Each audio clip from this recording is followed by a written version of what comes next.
Colin Liebich and Alan Sides from Ocean Way Audio, and we just want to take a few minutes to run you through our company concept and who we are and why we do what we do. So I assume the first question would be, Alan, why Ocean Way versus other speaker brands? What's different about us? Well, what's different, I think, is that, as an engineer and a producer and a studio owner and a studio designer and a designer of loudspeakers, I think we cover more ground than most conventional speaker manufacturers. I designed and built 18 studios, Ocean Way Studios in Hollywood, Record One Studios in Sherman Oaks, Ocean Way Studios in Nashville, and Ocean Way St. Bart Studios. And albums in those studios have sold in excess of 1 billion copies.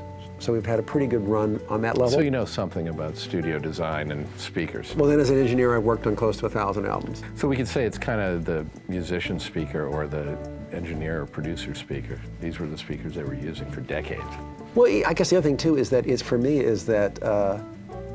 it doesn't give me this sort of oral gratification, meaning I can't get satisfaction out of listening to the speaker, I couldn't even talk about selling it. It has to, and the minimum acceptable level to me is if it doesn't deliver the goods, I just have no interest. When did you first start making speakers? When I was 13.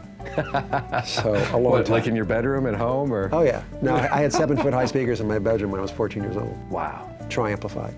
But so I've been doing this for a long time. And of course, also at Ocean Way Studios, part of the thing in our place was we had these amazing large monitors.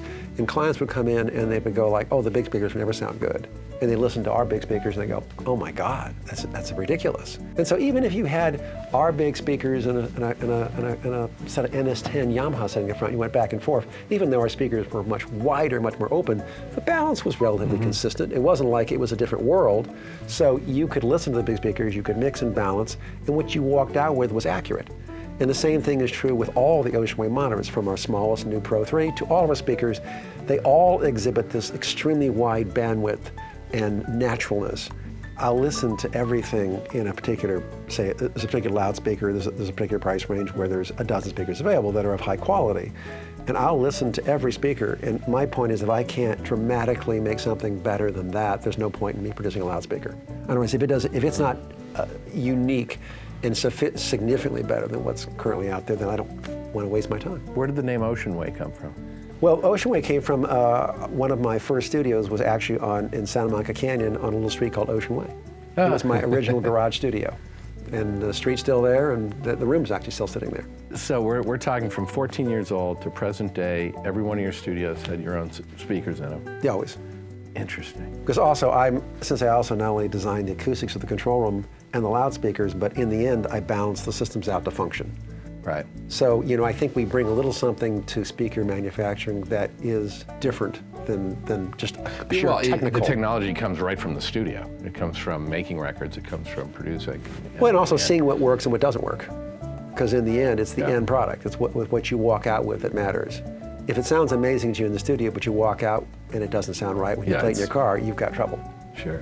Do you find that's a problem with low end? You walk out of the studio? Low end is really tough. I mean, because especially say with today's music, you really need to know exactly how clear it is, how far you can push it, and still be within the range of being reasonable. You can as long as it's clear. My dear friend Bruce Woodine, who did all the Michael Jackson mix in my studio, he said you can have as much bass as you want if it's clear and it's defined and it's punchy.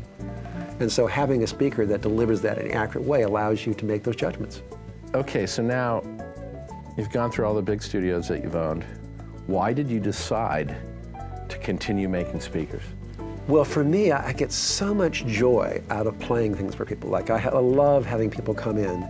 We have a full Atmos film set up here at our office where I can bring clients in, I can play them a 7-1 mix or an Atmos mix, and they're usually in shock. Yeah. I didn't know that was possible. I've never even heard it sound like that, in a theater. And so we love creating things that give people a dramatic reaction. They come in and they just go, that's ridiculous. That's what I live for. Yeah. It's always been my joy. Well, I certainly had a dramatic reaction the first time I heard a pair, and I think you guys will too. If you give Ocean Way a listen, your SEs at Sweetwater can always help you.